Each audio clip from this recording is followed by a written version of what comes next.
श्वेत माधव, मत्स्य माधव, कल्पवृक्ष और अष्टाक्षर मंत्र, स्नान, तर्पण आदि की महिमा।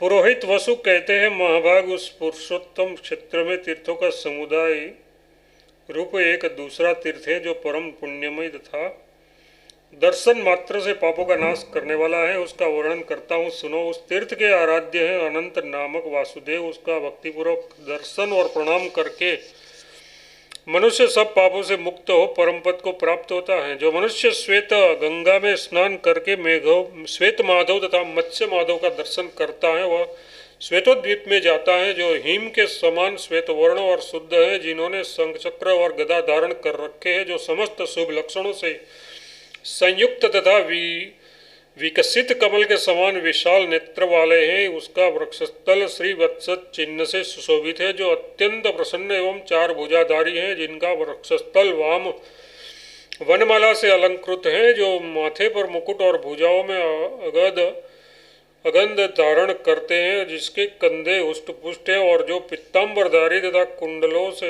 अलंकृत है। उन भगवान श्वेत माधव का जो लोग कुश के अग्रभाग से भी स्पर्श कर लेते हैं, वे एकाग्र चित्त विष्णु भक्त मानव दिव्य लोक में जाते हैं। जो शंख, गोदुद्ध और चंद्रमा के समान उज्ज्वल क्रांति वाली सर्व पापहारिणी माधव नामक प्रतिमा का दर्शन करता है तथा विकसित कमल के सदृश नेत्र वाली उस भगवत मूर्ति को एक बार भक्तिभाव से प्रणाम कर लेता है, वह संपूर्ण कामनाओं को त्याग करके विष्णुलोक में प्रतिष्ठित होता है। श्वेत माधव का दर्शन करके उनके समीप ही मत्स्य माधव का दर्शन करे। वे ही पूर्व काल में कारण वर्ण में जल में मत्स्य रूप धारण करके प्रकट हुए और वेदों का उद्धार करने के लिए रसातल में स्थित थे। पहले पृथ्वी का चिंतन करके प्रतिष्ठित हुए भगवान मत्स्यावतार का चिंतन करना चाहिए। भगवान लक्ष्मीपति और तरुणावस्था से युक्त मत्स्य माधव का रूप धारण करके विराजमान रहते हैं। जो पवित्र चित्त होकर उन्हें प्रणाम करता है वह सब प्रकार के कलेशों से छूट जाता है और परम धाम को जाता है, जहाँ साक्षात श्रीहरि विराजमान है। सुबह अब मैं मार्कंडेय सरोवर एवं समुद्र के मार्जन आदि की विधि बताता हूँ। तुम भक्तिभाव से तन्मय होकर पुण्य एवं मुक्ति देने वाले इस पुराण प्रसंग को सुनो। मार्कंडेय सरोवर में सब समय स्नान उत्तम माना गया है, किंतु चतुर्दशी को उसका विशेष महात्म्य है।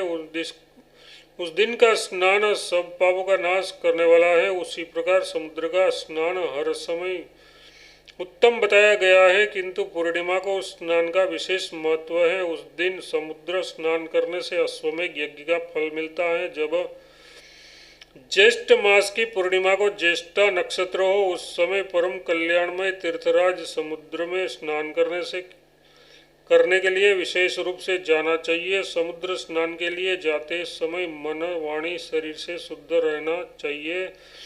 भीतर का भाव भी शुद्ध हो, मन भगवत चिंतन में सिवा अन्यत्र न जाए। सब प्रकार के द्वंद्वों से मुक्त, वीतराग एवं ईर्षा से रहित होकर स्नान करना चाहिए। कल्पवृक्ष नामक वट बड़ा रमणीय है, उसके ऊपर साक्षात भगवान बालमुकुंद विराजते हैं। वहाँ स्नान करके एकाग्रचित्त से 3 बार भगवान की परिक्रमा करे। मोहिनी उनके दर्शन से 7 जन्मों का पाप नष्ट हो जाते हैं और प्रचुर पुण्य तथा अभीष्ट गति की प्राप्ति होती है। अब मैं उन वट स्वरूप भगवान के प्रत्येक युग के अनुसार प्रामाणिक नाम बताऊंगा। वट, वटेश्वर, कृष्ण तथा पुराण पुरुष ये सत्य आदि युगों में क्रमशः वट के नाम कहे गए हैं। इसी प्रकार सतयुग में वट का विस्तार 1 योजन, त्रेता में पौन योजन, द्वापर में आधा योजन और कलयुग में चौथा योजन का माना गया है। पहले बताए हुए मंत्र से वट को नमस्कार करके वहां से 300 धनुष की दूरी पर दक्षिण दिशा की ओर जाए। वहां भगवान विष्णु का दर्शन होता है। उसे मनोरम स्वर्गद्वार कहते हैं। उस पहले उग्रसेन का दर्शन करके स्वर्ग द्वार से समुद्र तट पर जाकर आचमन करे, फिर पवित्र भाव से भगवान नारायण का ध्यान करे। मनीषी पुरुष ओम नमो नारायण, ओम नमो नारायणाय, इस मंत्र को ही अष्टाक्षर मंत्र कहते हैं। मनु को बुलावे में डालने वाले अन्य सब बहुत से मंत्रों की क्या आवश्यकता। मन को बुलावे में डालने वाले अन्य बहुत से मंत्रों की क्या आवश्यकता।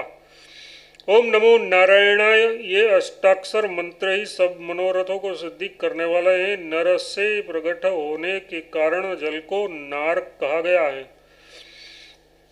वह पूर्व काल में भगवान विष्णु का आयन मतलब निवास स्थान रहा है, इसीलिए उन्हें नारायण कहते हैं। समस्त वेदों का तात्पर्य भगवान नारायण में ही है। संपूर्ण द्विज भगवान नारायण की ही उपासना में तत्पर रहते हैं। ज्ञान के परम आश्रय भगवान नारायण ही है तथा यज्ञ कर्म भी भगवान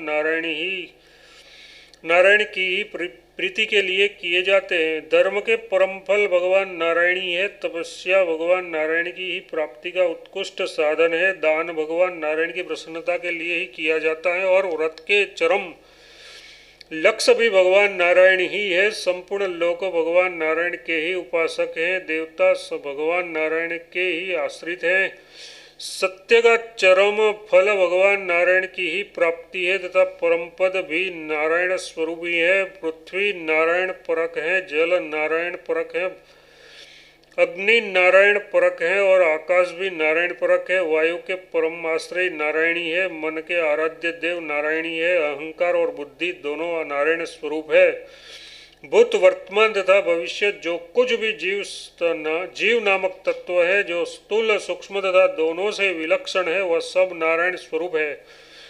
मोहिनी में नारायण से बढ़कर यहाँ कुछ भी नहीं देखता। ये दृश्य अदृश्य चर अचर सब उन्हीं के द्वारा व्याप्त है। जल भगवान विष्णु का घर है और वे विष्णु ही जल के स्वामी हैं।